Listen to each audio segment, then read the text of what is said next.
y'all, I'm Mandy, and this is Mandy in the Making. Today I'm going to bring you along for another What's for Dinner. Alright y'all, it is Saturday night, and we just had all of our family over here this afternoon to celebrate Cole's birthday. It was a lot of fun. Everybody just left, so I was going to actually try to get out of cooking. I wasn't really feeling it, but the birthday boy requested that I go ahead and cook what I had planned. So tonight we are having Tamila's chicken noodle soup. If you don't know who Tamila is, you're missing out. I'm going to link her video below.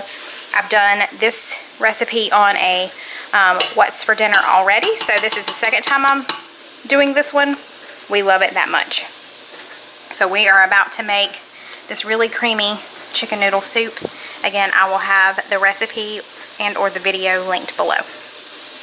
The only thing we really changed up this time was I didn't just use a frozen bag of just peas and carrots. I used a frozen bag of mixed vegetables, so there's some green beans in there and I think some corn too, which is fine. And I had a different sous chef today. He actually did a lot of the cooking tonight, even on his birthday. He's actually loving cooking, aren't you, bud? He's learning a lot. He's doing a lot. So anyway, we're about to plate this up, or bowl this up. Do you say that? Anyway, it's time to eat. Okay, y'all, this is what it looks like. It is so good and so creamy. If you haven't made it yet, we highly recommend it, right? It's his favorite. He eats chicken noodle soup all the time, like out of a can, but this is his favorite. Hey, y'all, it is, what is today? Monday, the 18th, and I'm trying a new recipe tonight. It's called taco lasagna.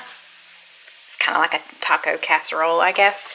I will leave the link to it below, but I'm going to show you now kind of what we're going to do. First of all, I am starting to brown up some ground beef, just 1 pound. I also preheated the oven, that's what that was, to 350. After I brown this up, I'm going to drain it, and then I'm going to add taco seasoning and 1/4 cup of water and cook that in there for a couple of minutes. And then the rest of the stuff that we need, some flour tortillas, it's that Fiesta nacho cheese soup, rotel. You only need 1/4 cup of sour cream, but this one is almost completely empty, so that's why I have 2 out here. And then you only need 1 cup of cheese, but I think this is not quite a cup, so I brought this out too. While this is cooking in here, I'm going to go ahead and mix up this other stuff. So what I'm supposed to do is dump the tomatoes, the cheese soup, and sour cream into a mixing bowl and mix that around. And then I'm going to stir in the cooked meat once it's done. So let me go ahead and get that done. Okay, so I just dumped everything in here other than the meat. I did want to say that you're supposed to drain the rotel. And I ended up not even having to open this other sour cream because there was about 1/4 cup. I don't measure. I just kind of eyeball stuff, but it looked about right. So I'm going to mix this up and then finish up the meat and mix it in too. Okay, so that doesn't look very appetizing, but it smells really good. So now what I'm going to do is, it says use a 9x9 pan, but I had an 8x8 and then I had this one. It's not quite 9x13, so I'm going to use this one. Sprayed it with Pam, and then I'm just going to layer. It says use 3 tortillas on the bottom and then top it with 1/3 of this meat mixture, and then repeat the layers, ending with a layer of tortillas on top. So you need 12 tortillas total. And then you sprinkle cheese over the top, and then you put it in a 350 oven for 20 minutes. That's it. Okay, so I've done the layers. I just wanted to say, if you use kind of an oblong one like I have, you only need 2 tortillas per layer. 3 wouldn't fit, like it would be crazy. So that's the top, and I'm about to put cheese all over it and stick it in the oven. It has been 20 minutes. I just pulled it out of the oven. It smells really good. It looks kind of plain, but I know there's lots of layers of goodness under there. So we're gonna put this, or plate this up, and then we're gonna have chips and salsa with it too. All right, so this is what it looks like plated up. The boys have already started eating it and they love it. It's like a big burrito, basically.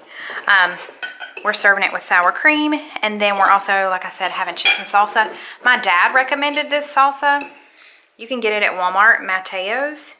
We got it in medium. Next time we'll probably go for hot because it's really, I don't even feel like it's medium. But it is really good. It's better than any other salsa that you could buy at the grocery store. So y'all should try this out. But we're gonna eat. Hey y'all, tonight's dinner is brought to you by Cole. we're just having spaghetti tonight. So he cooked up the ground beef and he just added the ragu. The pasta is already ready already. Y'all like that? Gracie says hello. And I'm about to put this under the broiler. Usually I put garlic salt on top of the buttered bread, but somebody told me in the comments last time to try garlic powder instead, so that's what we've tried tonight, and I'm about to stick this under the broiler, and I'm actually going to set a timer so I don't burn it this time. Alright y'all, so this is supper tonight. It takes like, what, 10-15 minutes to make. I love having spaghetti and garlic bread, and I will put on the screen here what we thought of doing garlic powder instead of garlic salt. Hey y'all, so tonight I am doing a recipe that I've done a couple of times, and I've actually done a video on it, but I think the video was like a cook and clean with me, and it's so easy that I'm just going to show it to you again. So, popping this crock pot liner on first.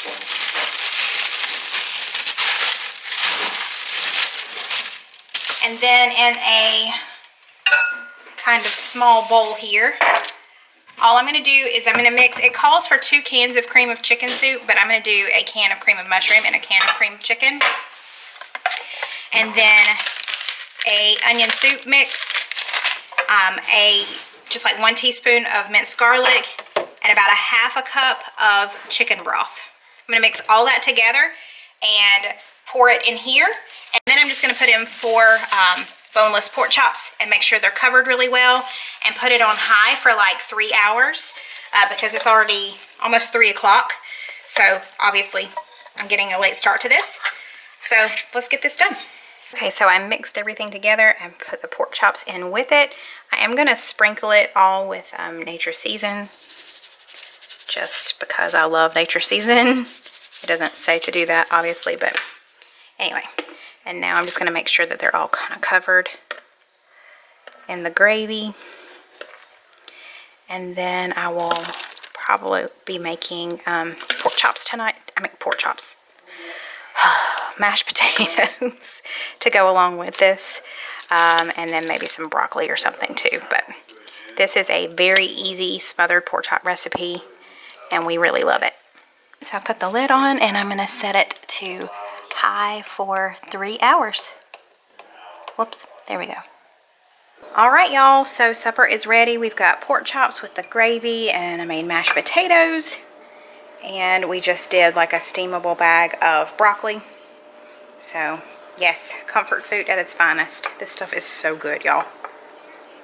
Hey y'all, it is Thursday night and we are getting dinner ready. Just threw some Italian dressing on top of these green beans. This is just canned green beans, 2 cans. Threw them in this little casserole dish, and I'm going to cover it with aluminum foil and stick it in the oven at 375 for about 30-35 minutes. And we're also having fried chicken tonight, so the chicken has been thawing all day in the refrigerator. It's good to go, so we're about to get started on that too. Alright y'all, we've got the chicken going in. And I've got water heating up back here. It's actually already boiling, so I'm going to make some macaroni and cheese. And the timer still has 11 minutes on it for the green beans. So everything should be finishing up right around the perfect time. Oh, I was going to tell you. If you want to know how I do my fried chicken, I have a video on that. Is anybody shocked? I'm going to link it below so you can see exactly what we do. It's about as easy as you can get. Okay y'all, so it's about time to eat. Fried chicken looks heavenly. It's not homemade mac and cheese, but it'll do. And these green beans smell so good. Thank y'all so much for joining me again this week for What's for Dinner. I hope you enjoyed it. Don't forget to give this video a thumbs up if you did. And if you haven't already, I would love for you to subscribe. I do these every single Friday. Bye y'all.